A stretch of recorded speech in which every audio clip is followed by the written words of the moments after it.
In tansurullaha yansurkum wa yuthabbit aqdamakum.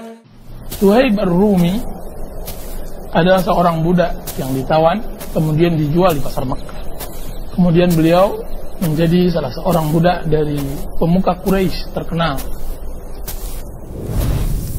Dan beliau bekerja setiap harinya sebagai pandai besi,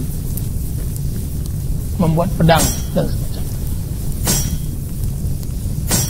Bertahun-tahun beliau menggeluti profesi ini, sampai beliau pun terkenal sebagai pandai besi yang sangat ahli. Mengumpulkan uang dari dirham ke dirham, dari dinar ke dinar, sampai dia mendapatkan hidayah Islam. Setelah dia mendapatkan hidayah Islam, kemudian tiba panggilan hijrah. Hijrahlah Suhaib. Akan tapi hijrahnya sama dengan kebanyakan kaum muslimin yang diwajibkan oleh Allah Subhanahu wa taala hijrah. Keberangkatan beliau dihadang oleh kaum Quraisy. Mereka mengatakan, "Wahai Suhaib, sesungguhnya engkau datang dalam keadaan fakir, tidak mempunyai harta. Dan sekarang engkau hijrah bersama agamamu dengan membawa harta kami, demi Allah kami tidak akan mengizinkannya." Apa kata Suhaib Ar-Rumi? "Wahai kawan, wahai orang-orang Quraisy, wahai kalian semua, maukah kalian sepakat denganku? Jika seandainya saya berikan semua penghasilan saya selama bertahun-tahun ini kepada kalian, kalian lepaskan saya untuk berangkat ke Madinah untuk itu?"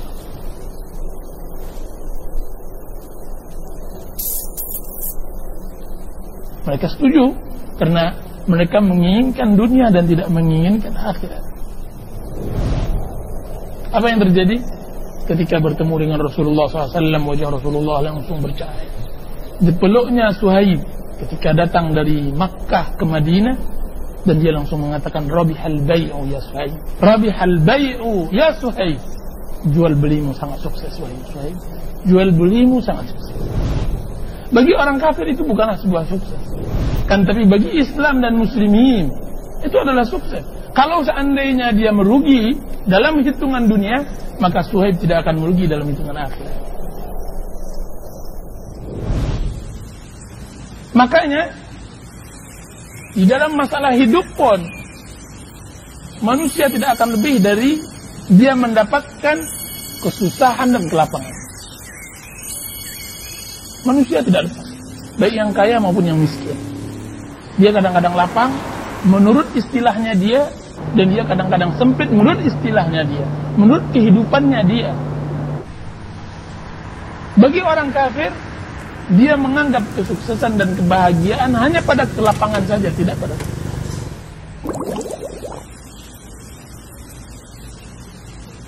Bagi seorang muslim, kebahagiaan ada pada dua. Ajaban di amril mukmin, amruhu kulluhu khair. Sungguh aneh perkara seorang mukmin, semua perkaranya baik.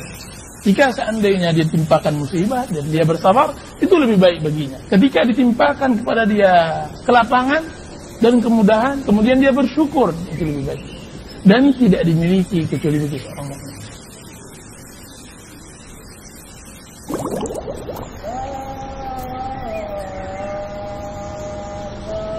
Maka sangat merugi orang yang menyatakan dirinya Islam tapi dia tidak mengenal Islam, kebaikan itu sendiri. Sehingga layak kita katakan ayat ini menerangkan waf'alul khaira la'allakum tuflihun. Berbuatlah kalian kebaikan, mudah-mudahan kalian akan bahagia. Itu benar-benar adanya dalam hidup. Orang yang berbuat kebaikan, wajahnya akan cerah, hatinya akan tenang, hidupnya akan tidak mempunyai beban.